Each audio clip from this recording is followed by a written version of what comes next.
Hello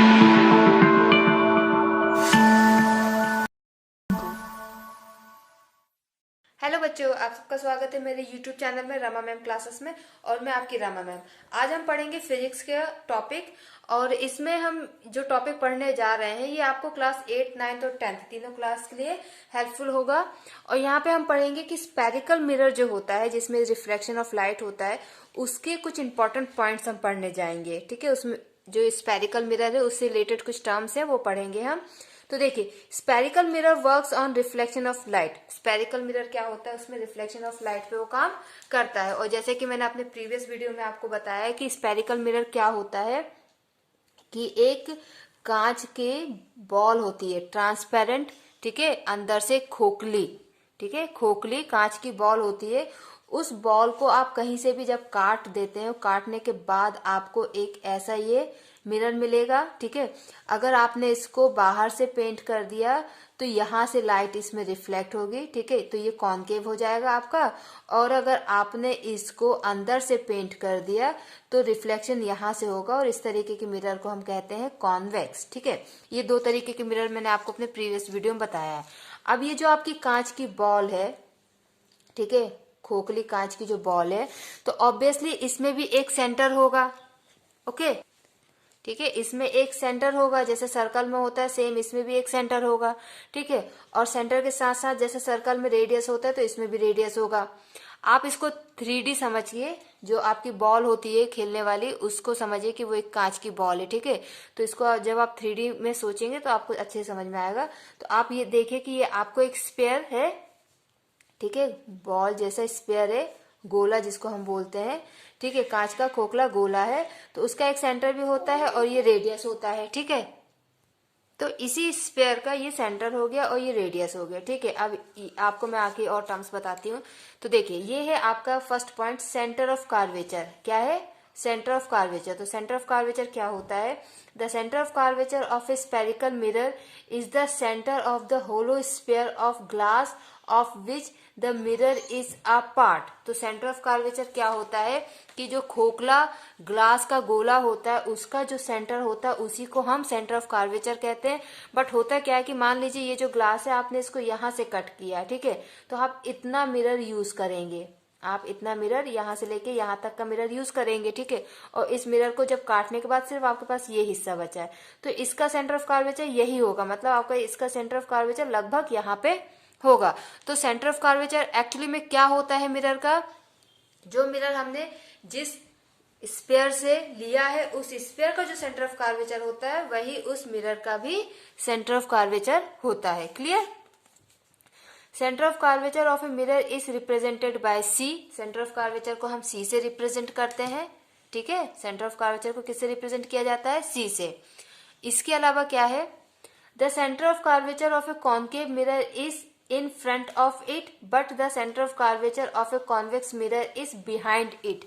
इस line का ये मतलब है कि देखिए, जो कॉन्केव मिरर होता है, कॉन्केव मिरर को हम यहाँ से पेंट करते हैं बाहर से। ठीक है, और रिफ्लेक्शन ऑफ लाइट क्या होता है? यहाँ से ऐसे होता है, ये लाइट आती है और ऐसे ये रिफ्लेक्ट हो जाती है। तो अब इसको आप मानिए कि ये एक स्पेयर से ही हमने इसको कट किया, तो इसका सेंटर ऑफ कार्वेचर ये हुआ, ये इसका सेंटर ऑफ कार्वेचर हुआ। तो इस केस में क्या हो रहा है कि सेंटर ऑफ कार्वेचर इसके सामने ही है, इन फ्रंट ऑफ इट। ठीक है, और कॉन्वेक्स में क्या होता है कि हम इसको अंदर से पेंट कर देते हैं और लाइट यहाँ से आती है और ऐसे रिफ्लेक्ट हो जाती है, इधर या इधर कहीं भी ऐसे रिफ्लेक्ट होती है। यहाँ से आई, इंसिडेंट हुई और यहाँ से रिफ्लेक्ट हुई। बट ये वाला भी मिरर हम क्या करते हैं कि इसी बॉल से ही कट करते हैं, बस उसको क्या होता है कि पेंट दूसरी डायरेक्शन से कर देते हैं। तो इसका सेंटर ऑफ कार्वेचर भी यही होगा। तो कॉन्वेक्स के लिए क्या हो जाता है कि centre of curvature behind the mirror हो जाता है। ठीक है, सेंटर ऑफ कार्वेचर कॉन्वेक्स के लिए क्या होता है? बिहाइंड द मिरर, और कॉन्केव के लिए in front of the mirror. Clear? अब आता है रेडियस ऑफ कार्वेचर। जैसे रेडियस ऑफ सर्कल होता है सेम उसी प्रकार से रेडियस ऑफ कार्वेचर होता है, क्योंकि स्पेयर में भी ये आपका स्पेयर है। ठीक है, तो इस स्पेयर का आपका ये रेडियस जो है ना, यही आपका रेडियस ऑफ कार्वेचर हुआ। ठीक है, the radius of curvature of a sphere mirror is the radius of the hollow sphere of the glass of which the mirror is a part. Okay, ठीक है, तो रेडियस ऑफ कार्वेचर क्या होगा, वही जो आपका स्फीयर है उसी स्फीयर का जो रेडियस होगा उसी को हम रेडियस ऑफ कार्वेचर कहेंगे और इसको कैपिटल आर से डिनोट किया जाता है। ठीक है, फिर आता है पोल। नया टर्म कौन सा हो गया, pole. The centre of a spherical mirror is called its pole. अब इसमें आप कंफ्यूज मत होना, देखिए वो मिरर की बात कर रहे हैं, स्फीयर की बात नहीं कर रहे हैं। इस स्फीयर में से हमने ये जो मिरर काट के अलग किए हैं, इसी स्फीयर में से एक मिरर ये है, एक ये है, ये कॉनकेव है, ये कॉन्वेक्स है। तो अब हम सिर्फ इतने मिरर की बात कर रहे हैं, ठीक है, सिर्फ इतने वाले मिरर की। इस मिरर का जो सेंटर पार्ट होगा, ठीक है, इस मिरर का जो सेंटर पार्ट होगा उसको हम पोल कहेंगे। ठीक है, इस मिरर का जो सेंटर पार्ट होगा उसको हम पोल कहेंगे, उसको पोल कहते हैं। ठीक है, तो पोल क्या होता है, मिरर का सेंटर पार्ट। किसका सेंटर पार्ट, मिरर का, स्फीयर का नहीं, मिरर का। Okay, the middle point of the spherical mirror is called its पोल।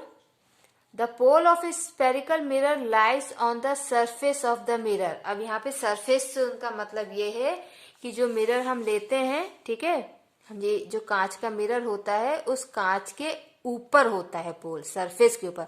जैसे सेंटर क्या था, मिरर के बाहर है। ठीक है, रेडियस ऑफ कार्वेचर भी मिरर से बाहर है, लेकिन पोल मिरर पे होता है, on the surface of the mirror, mirror के ऊपर। Okay, clear. Now principal axis क्या होता है, the straight line passing through the centre of curvature and the pole of a spherical mirror is called its principal axis.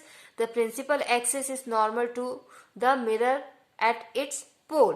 तो principal axis क्या होती है, ये हमने मिरर लिया, ठीक है, हम यहाँ पे कॉनकेव मिरर लेते हैं।